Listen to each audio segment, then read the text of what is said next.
All right. Hello, everybody, once again, and thank you for dialing into our well informed Life After Work Envisioning Retirement. All lines were muted for the remainder of the presentation, and we will have a question and answer portion of the presentation at the end where we encourage you to type your questions in for the presenter. April is Financial Literacy Month, a time where we can look at various financial aspects that might cause us stress. Today's seminar, Envisioning Retirement, is designed to help you take control of your financial future and turn long term goals into a clear, actionable plan. Retirement isn't just about saving, it's about understanding how to make an informed decision that supports the life you want to live. We are joined today by Nikki Barfield, and with her help, we'll explore practical strategies, key concepts, and thoughtful planning techniques to help you build confidence and clarity for the years ahead. Nikki Barfield is a licensed clinical social worker. She is based in St. Petersburg, Florida, and is a private practice specializing in helping individuals and couples strengthen communication, manage stress, and build healthier, more connected relationships. With advanced training in evidence based approaches like internal family systems, EMDR, and the Gottman method, Nikki delivers practical, results driven strategies that support both personal well being and professional performance. Thank you, Nikki, for being with us here today, and I'll now turn it over to you. Great. Thank you. Thanks, Dakota. Can you hear me okay?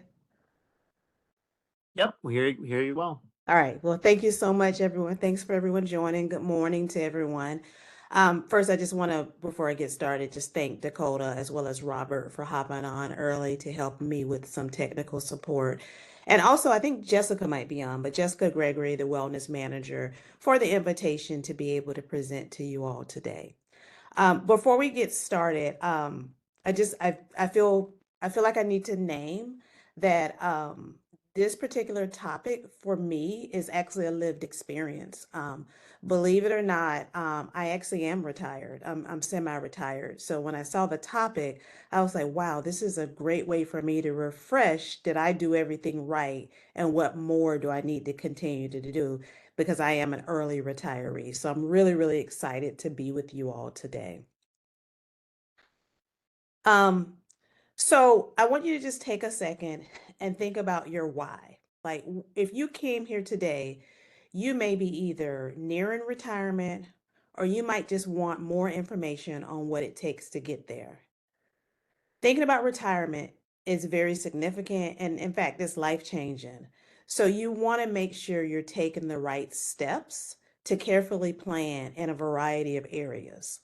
I think most people like to think about finances when it comes to retirement. And while finances is important and it's never too early to start early, there are more things that you need to look at when we talk about retirement from your job.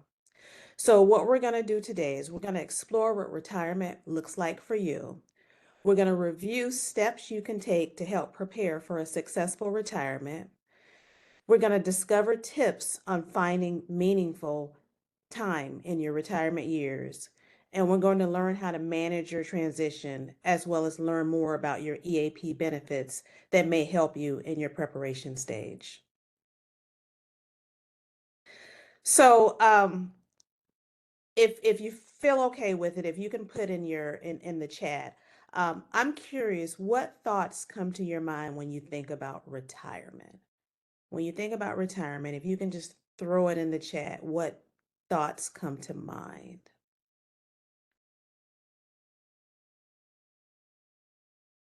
Yeah, healthcare beach. Ha, St. Pete. Woo, woo. Yeah, yeah, and healthcare. Yeah, yeah. I shared from the beginning that I actually retired last year. I did an early retirement, and my decision to make a retirement was very, very quick, right? I had a very short turnaround to make a decision on whether I wanted to retire for the federal government or not. And those things were really important. Like, what am I going to do for healthcare once I leave? A beach. I live right by the beach. How will I use my time? There were a lot of feelings that came up for me. And let me see if somebody's, uh-oh, I get my chat's not, it's not moving. Okay, there we go. So these are some of the things that came up. Will I have enough money? Like, I'm really, really excited. Whoa, I get to retire at age 50 something, but where am I going to go first? Or Oh, retirement. I'm too young to retire. I mean, whenever I step in rooms and people are like, "You're retired," I'm just like, "Yeah, I am, but I'm still gonna work. So what am I gonna do all day?" I'm not in a position yet where I have grandchildren, but I would like to spend time with my family a little bit more. What is life gonna be after retirement? I can't imagine not working. I've been getting up every day. What else am I gonna do? Man, there's a long list of projects that I have. So hopefully you guys might be able to relate to some of these things on the screen. When you think about retirement, there's going to be fear, there's going to be excitement, there's going to be anticipation, there's going to be anxiety, there's going to be curiosity, there's might be a little bit of denial. One day you might be anxious, the next day you might be excited. All of those emotions are very normal when you're confronted with a very major life change event, right? Your familiar is ending, so you're getting ready to start some new beginnings, which will be a new normal. Right. Right. I want you to just take a second and just do this visualization exercise with me, right? We all have ideas of what retirement might look like for us. For some people, it might be cruises and golf courses. For other people, it might be learning some new skills or taking on those projects at home. I want you to just take a second and visualize what retirement might look like for you. Okay. If it feels okay, just take a couple deep breaths and close your eyes. And I want you to just imagine it's Monday morning, but you are now retired, so you're not going to work. Did your alarm go off? Or are you waking up on your own? Where are you located at? Are you living in your current home? Or have you moved somewhere else? Who are you spending your time with? What are you spending your time doing? Are you physically active and healthy? Are you happy? Are you enjoying yourself? Just take a second and mentally explore what a retirement day looks like for you. And as you explore it, what parts do you want to make a reality? We're going to talk about today some steps you can take to really obtain what you're striving for. If you're struggling to fill in the details, that's okay too. That's also why we're here, right? Now's a good time for you to start planning for what your future retirement looks like, right? Does anybody want to share what their future retirement looks like?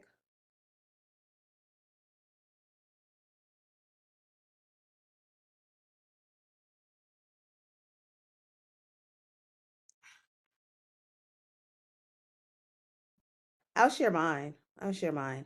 My retirement came like 5 years earlier than anticipated. I had planned on working until I was 57, but I ended up retiring at 51. Um, I knew I didn't want to go to work anymore, but I also knew I wasn't done working, right? So when I visualized what my retirement would be, it was going to be traveling. I wanted to do a whole lot of traveling. I wanted to be able to spend time with family and friends that I just haven't been able to get around to. That's kind of what my reality was. That's what I envisioned for my retirement, right? Right. Retirement is not an event, it's a process. And when we talk about processes, that involves very thoughtful and strategic planning. A lot of people think retirement really centers around money. And although money is extremely important when it comes to retirement planning, it is not the only thing, right? You need to think about your health, you need to think about your lifestyle, and what retirement means to you personally as an individual. We're going to spend some time talking about this, and at the end of the presentation, I'm going to go over a handout that Robert and Dakota will send to you all with the recording of this slide. That handout will also help you prepare. So let's talk about what everybody thinks about when you talk about money. Oh my gosh, the number one we think about is money. What are we going to do with money, money, money, money? Surveys actually show that 61% of Americans over the age of 50 are worried that they won't have enough money for their retirement. And about 20% of those haven't done any saving at all. The do you guys know how long the average American lifespan is right now, or as of 2024? What's a guess of how long do you think Americans live? 77.5. Okay, doing nothing but traveling. Okay, all right, 78. Close, yeah, 77.5. 77.5 is the average age of a lifespan according to the CDC in 2024. So when you think about money, right, we're talking about you might need to save enough money that you might live to be 30 years or more after you retire. And that's why it's really, really important that you are saving money and living as comfortable as possible to be able to sustain your lifestyle. Most experts actually recommend saving at least 15% of your pre-tax income between the ages of 25 and 67. But if you're already past that, you can still very aggressively save as much as possible because you need to prepare that you may live at least 30 years more. Okay. All right. So, how do we talk about saving money? And I'm not a financial planner, I'm a social worker, but there are some basic things that you can be doing now as you think about your long term plan of retirement, right? Um, Experts generally suggest that you save at least 6 months of your income for any type of crisis or catastrophic event. And that still holds true for after retirement, right? You need to have about 6 months of a nest egg just in case you need it. Also, it's recommended, and you can start doing this now, that really use your credit with care. Don't rely too heavily on credit cards or loans. Try to pay off your monthly balances each month. And if you have a lot of credit cards, start paying those with the high interest first. And when you have a large purchase, instead of taking out a loan, consider actually saving the money in advance. And again, the handout I'm going to show you at the end will help you actually prepare for finances a little bit better. You also need to factor costs ahead of time. I know that I want to travel, right? So if you know you want to travel in retirement, you should start thinking about what that's going to cost for you now, right? I do my best to keep my expenses as low as possible so I spend more money when I'm doing my traveling, right? Contribute to your 401k or your savings plan. As I mentioned before, the goal is to contribute at least 15% of your pre-tax, but if you're behind, it's still okay for you to start just contributing more aggressively each year. Okay. Mhm. Healthcare. I think one person mentioned that was a big thing for me, right? I was like, oh, I got to retire, but what am I going to do for healthcare? I'm not sure if you guys know it, but healthcare is actually one of the largest expenses after retirement. A person who's retiring at the age of 65 is expected to incur about $165,000 in healthcare costs during the retirement years. So if you can build an interest earning savings now, it can actually help you alleviate some of the imminent healthcare costs that may come to you. Educate yourself, right? Medicare coverage is available, but there are some time sensitive aspects of signing up that can end up costing you more money in the long run if you don't do it. Um, I'm not of age for Medicare yet, but my husband is. And navigating the Medicare process was a full time job in itself. It was so confusing. So the earlier you start, the better you'll be prepared when it's time for you to transition to Medicare. At the end on the handout, I'll have the link to Medicare.gov that you can start getting that information now. I'll never forget when I was helping him navigate, and this was in 2022 is when I was helping him navigate. It was so confusing. Like we ended up having to go to a nonprofit organization to help us navigate it. And I'd like to think I'm pretty smart. He all right, but I think I'm pretty smart. Prepare in advance because there's some time sensitive dates that if you miss because you haven't prepared, it can cost you more money in the long run. Okay. Let's talk about Social Security. Get up to speed on Social Security benefits and how it factors to you. Social Security you can get it at a certain point, but if you start work a little bit longer, you can actually get a little bit more. In fact, more 1 in 5 Americans actually still work past the age of 65, partially due to financial stressors. Working longer can have a large impact on your retirement savings. And the Social Security estimates that for each year you work past your full retirement age, your benefit increases by 8%. That really adds up. So it's really, really important that you know your numbers and you know your numbers early on so you can make the decision that's best for you. Okay. All right. So let's move away from finances for a second because, again, finances are extremely important, but your health is also important, right? I said earlier, and you guys actually guessed that the average lifespan right now is about 77.5, almost 77 years old. Who knows in the 1900s what the average lifespan was? You can throw it in the chat. In 1900, what was the average lifespan? See, 30. Okay. Anybody else know? 65. Okay. All right. Let's see if we can get one more guess. One more guess what the average lifespan was in the 1900s.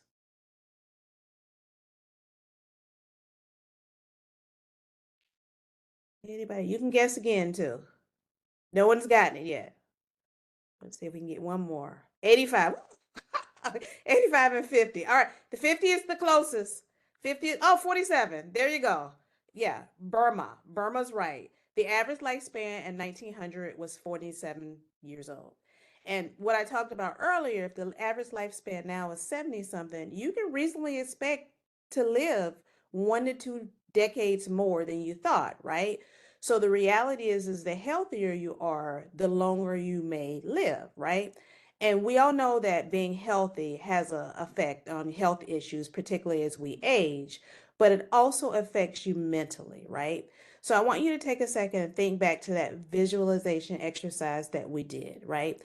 Did you imagine yourself being active and healthy? I imagine myself on a cruise ship. In order for me to be on a cruise ship, I need to be able to move around, right? So for me, that was important that I was active and healthy, right? So that you need to take that into account in addition to the finances, right? So now really is the time for you to get healthy so you can age in place, right?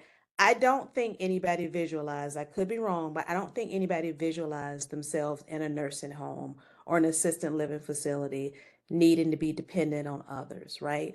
So the more you can get in shape now, the better your quality of life will be. And it also can help you save on medical expenses in the long run. All right. So let's review just some simple strategies for helping you with healthy aging right now. The first one is really maintaining a healthy diet. As we get older, our bodies change and our nutritional change needs change too, right? Your metabolism may be slower, um, which will lower the number of calories you need. It is not uncommon to actually start experiencing a lack of appetite and taste either, right? So it's important that we're eating foods with nutrients and vitamins. And it's especially important to make sure your body is able to absorb things now in a different way than it was when you were younger, right? I'm not sure about you all, but there are some things that I used to love eating. Now, when I eat it, it doesn't sit so well on me. I take note of that and I try to avoid those things as much as possible.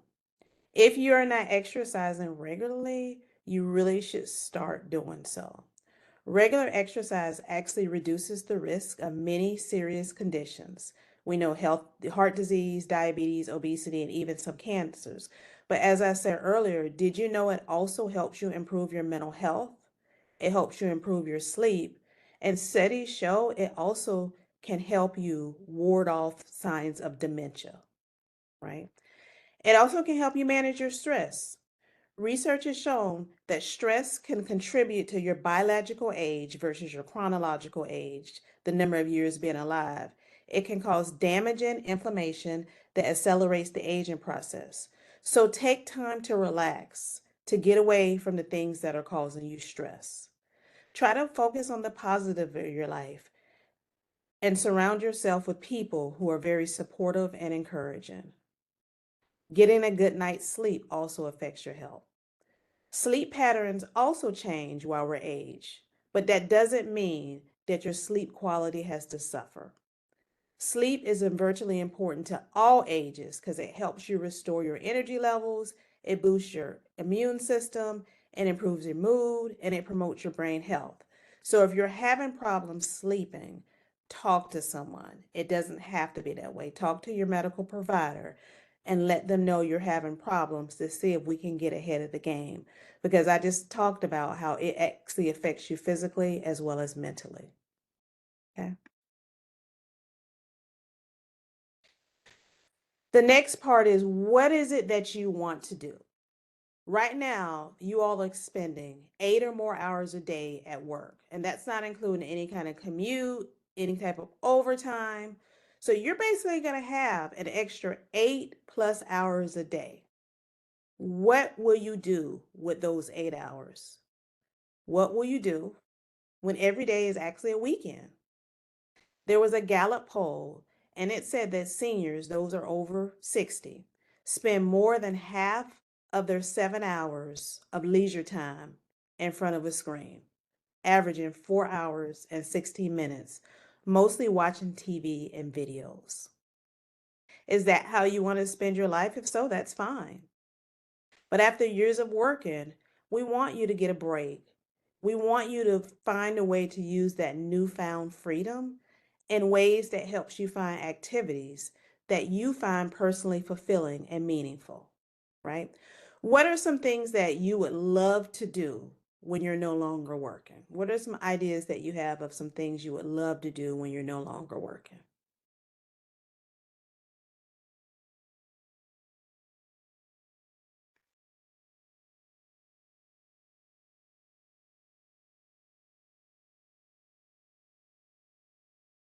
You can throw it in the chat. Some things you would love to do if you're no longer working.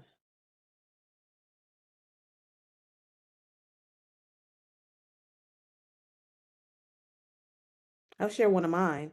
Um, I pre-retirement, I exercised, but I had to get up really early to do it. So I still exercise, but I don't get up at 6 in the morning anymore to go to the gym. I go at 7, 8, maybe 9 o'clock, right? I want it to me, I still enjoy exercising, but I could do it on my own terms. And for me, that was personally fulfilling, right? So that's what we want you to start thinking about. What is it that you want to do? And hopefully it's not being on screen time most of the time. Okay. Find a hobby. Oh, that's a good one. We're going to come up with that one in a second, Kathy. Yeah, we're going to do this. All right. All right. So you actually can start now to help you build a more satisfying retirement that you envision, right?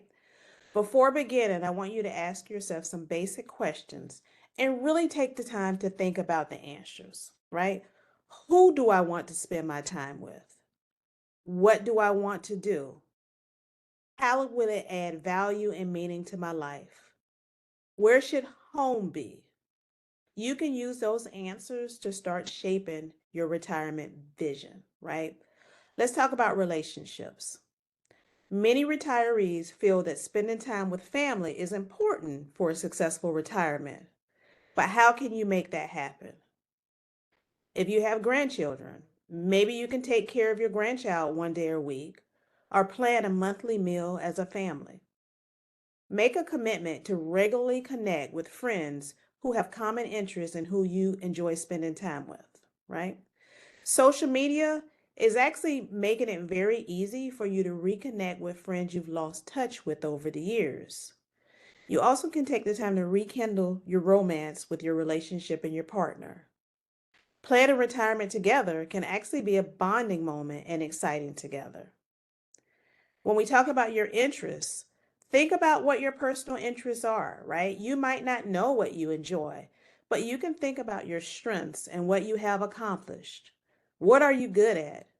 What do you like to do? Are there things you've always wanted to try but didn't have the time?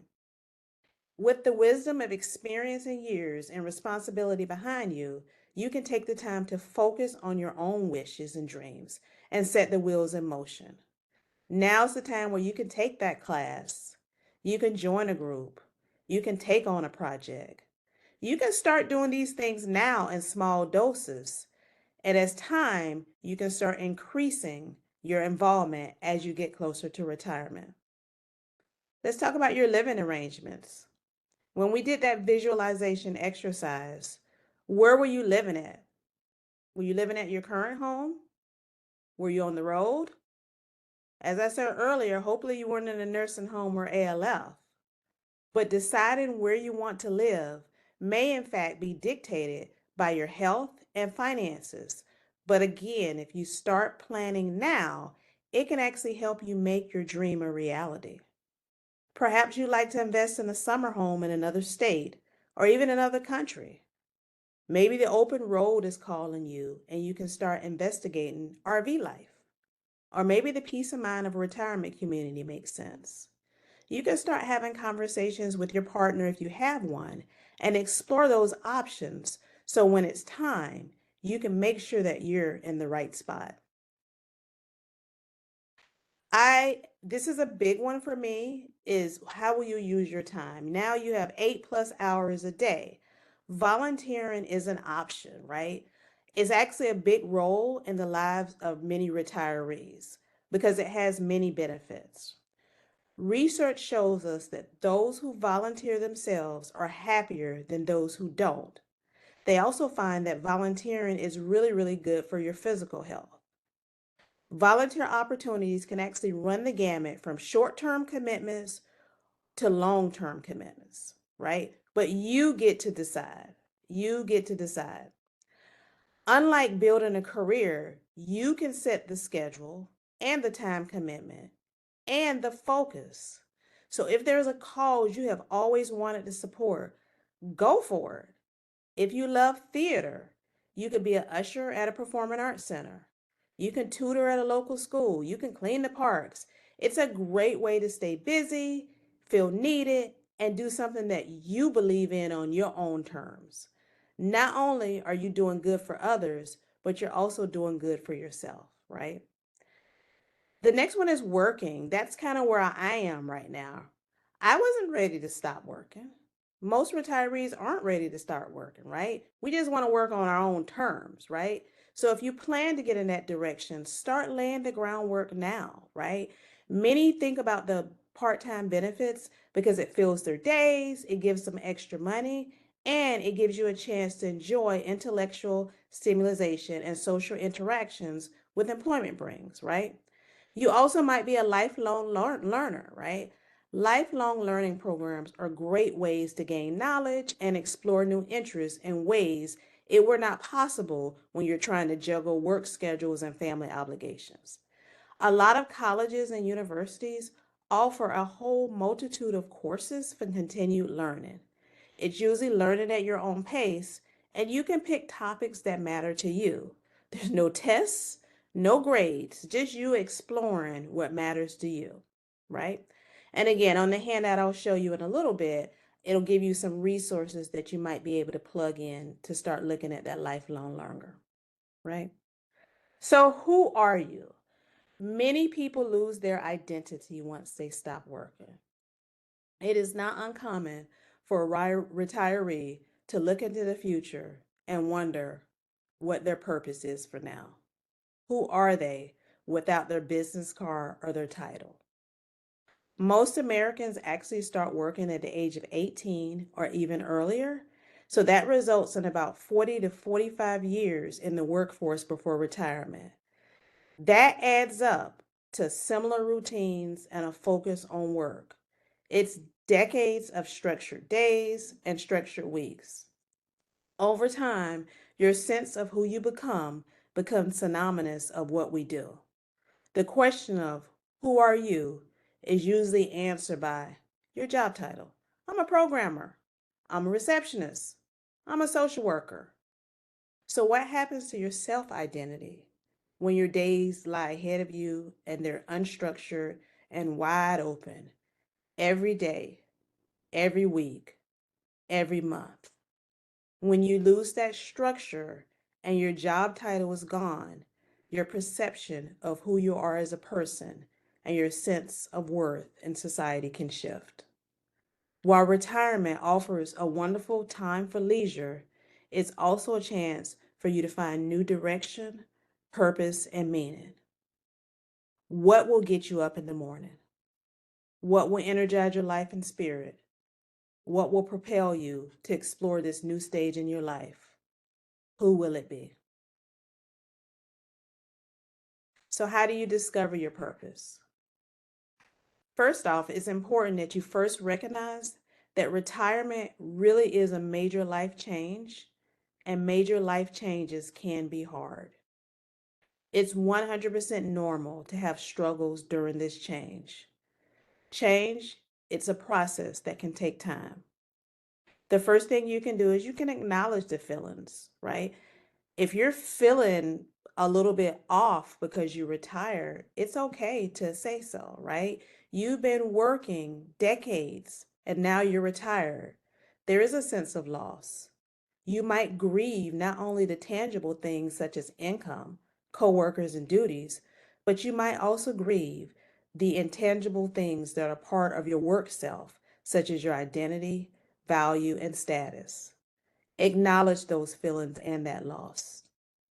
It really is okay. You can start finding your meaning. Like we did earlier, visualize what you want to be, what you want to do. Notice the difference between the things you enjoy and the things that make you fulfilled.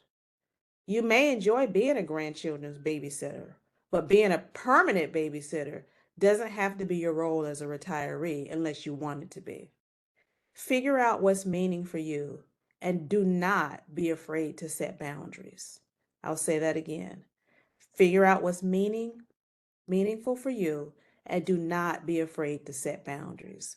There will be people in your life that see so and so's retired, they can do it. So and so's retired, they can do it. And that's okay if it's meaningful for you, but it's also okay for you to set boundaries for yourself. Take some time for reflection. Think about what your strengths and your accomplishments are and how they can be applied to an activity outside of work. What did you enjoy about working? And how can you capture that now on your own terms? Explore your passion and discover ways that you can incorporate them into your new normal and your new day. Also, embrace your new normal. Use that wisdom that you got, right? Born of experience. You're now in a position in your life that you actually can understand yourself better and take yourself less seriously. You can focus on your own wishes, hopes, and dreams. You can embrace all the extra time you have. We all have many transitions in life, and with each step, there are things that you have done to be successful. Bridging the transition to retirement is no different. Finding meaning as you do comes with added benefits. Research shows that seniors with a sense of purpose are less likely to develop cognitive impairment, heart attacks, and strokes, and they also live longer too. So, we have identified some great strategies and areas of focus for planning your retirement. Working to build your resilience muscles now is one more way to prepare successfully as you shift into retirement. These simple but effective strategies offer ways to develop greater resilience in times of change. Beat those negative thinkings. Don't let self doubt and negative thinking control when faced with the unknown. Focus on your strengths and accomplishments and translate this into your retirement. Having a mantra that you rely on, such as, I am strong, I am confident, and I can do this, that you repeat to yourself in times of self doubt. My mantra right now is if it does not bring me joy, I'm not going to engage in it. And I literally say it every day. If it does not bring me joy, I'm not going to engage in it. That's my mantra. I encourage you to come up with your own. Increase your flexibility. With years of experience comes wisdom. that things don't always go according to plan. Being flexible makes it easier and less stressful to adapt when the unexpected occurs. Practice letting things go and letting others have their way. Experiment with the new approaches to establish habits. Allow yourself to open up to new, adventurous ideas. Set some goals for yourself. Sometimes the idea of the unknown is more overwhelming than the event itself. If just thinking about your retirement brings a level of fear and anxiety, make a list and set some goals. Breaking this transition into smaller, more doable tasks can help you smooth the way. Start small. Check your community education for short courses, or start committing to an hour a week of a charitable cause with plans to increase over time. Acknowledge your successes and check off the goals as you move forward. And finally, find humor and joy. Actively appreciate all that is good and positive in your life, even when you're faced with struggles. Express joy and find laughter. Surround yourself with positive people that light you up and bring you joy to your day. Spread that same joy to others. Laughter truly is infectious, and the ability to bring happiness to others can actually decrease the stress in your life and your self worth. So, a quick note about your EAP benefits because it can actually be helpful for you as you get ready to make this transition, especially as you're starting to deal with those mixed feelings that you may have. We want you to acknowledge them, but you also can seek out help. EAP is actually available to all employees and family members, as well as anyone who lives in their household. Services are available to you for no cost, and they are completely confidential. They're available 24 hours a day, 7 days a week via your toll-free number. And to give you an example of some things that they might be able to help you with is resources for home life issues, legal services, financial services. It looks like you all can get up to 1 to 6 sessions depending on the issue. So if you want someone that you can talk to in confidence as you're preparing to make this transition, I highly, highly, highly encourage you to work with your EAP to deal with some of those things so your transition can be as smoothly as possible. All right. You all will have the slides. I'm just going to leave this up for a second and then I want to go over the handout. So this is a QR code. If you can take a picture of it, Dakota and Robert are also going to send it out. If you can complete the evaluation of this presentation, I would greatly appreciate it. And I'm going to pull this down to show the slide. Okay. All right. So this is a handout that you're going to get along with the slides that can help you as you're preparing. And we've actually went through all of this in this presentation, so I'll go over it quickly. The first part of it is helping you envision what retirement looks like for you. It gives you an opportunity to start looking at your finances, looking at your lifestyle, looking at your health, and looking at your meaning. You're doing this on your own, so I encourage you to use the prompts to be as um, as honest as possible as you start preparing for your retirement. The next part is focusing on that meaning. What matters to you? Where do you want to be? What do you want to experience? And what's holding you back? On this particular area, it will help you figure out what your identity is, but you can complete this. And if you're finding that you're feeling stuck, you can work with your EAP counselor to help you work through things so you can retire as smoothly as possible. The next one are some of the resources that we talked about that you might be able to tap into. There's some healthy spirits, there's some healthy aging, healthy body, and some things you can do to kind of plan ahead, including that Social Security information and that Medicare information. And lastly, volunteering. You might have things in your local community, but nationally, there are programs that actually can help you find something meaningful that you want to engage in. Not that you have to engage in, but that you want to engage in. So these are some links that you might be able to use, as well as you can look at things in your community. All right. So That actually concludes my presentation, but I would love to have some questions. I'm very much an open book. So if there's any questions you have about me and my transition to retirement or anything that might be helpful for you, I'm very open to those questions. Except I don't lost the chat, but I will figure out where the chat is. Dakota and Robert, if someone comes in the chat, if you can help me, I'd appreciate it. Yeah, I'm happy to monitor the chat, answer any questions. Like Nikki said, go ahead and type those in, and I'll convey them over. I just want to say thank you for all this information and for everybody for being so active in the chat. So definitely don't hold back if you have any questions. I know that this is something that can be daunting, as we discussed, but let's definitely make sure that while we have the space to do so, we kind of get some of those Yeah. what would you call them, anxieties and Yeah. press points quelled. So we'll go ahead and give it just a couple minutes here for any questions. Don't forget that if you do have any questions outside of this, you could always reach out to us at wellness@transchicago.com. And definitely make sure to take advantage of your EAP counselors. We have them on site. We also have those EAP cards that I'm sure all of you have a bunch of either at your desk or in your pocket and binder or what have you. So definitely please take advantage of those. And again, once again, please go ahead and type any questions you might have. So far, none yet, Nikki. But I for one am very glad. I mean, I'm turning 31 in a couple days, and it's something that I'm kind of always thinking about now, especially now that I've got kids trying to see what the future might look like. So this is good information for me to have in my back pocket right now too.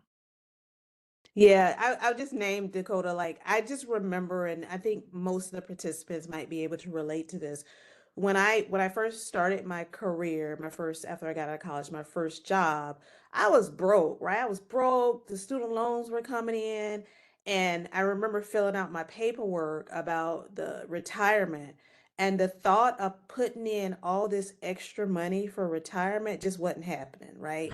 I had bills to pay. I was just like eventually going to be growing a family. I was like, I just don't have all this extra money. And someone told me, just put the minimum in, at least put the minimum in that you can match and you can increase it over time.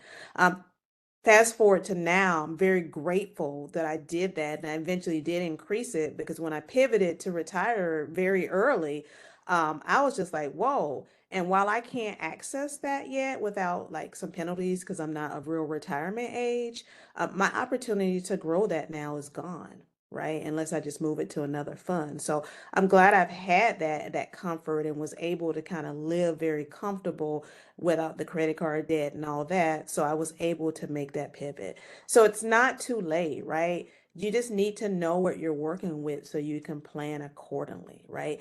Don't focus on, oh, I should have done this. I wish I should have done that. Speak to someone in EAP about where you currently are so you can start making those shifts now so you can be ready to pivot and retire successfully when it's time.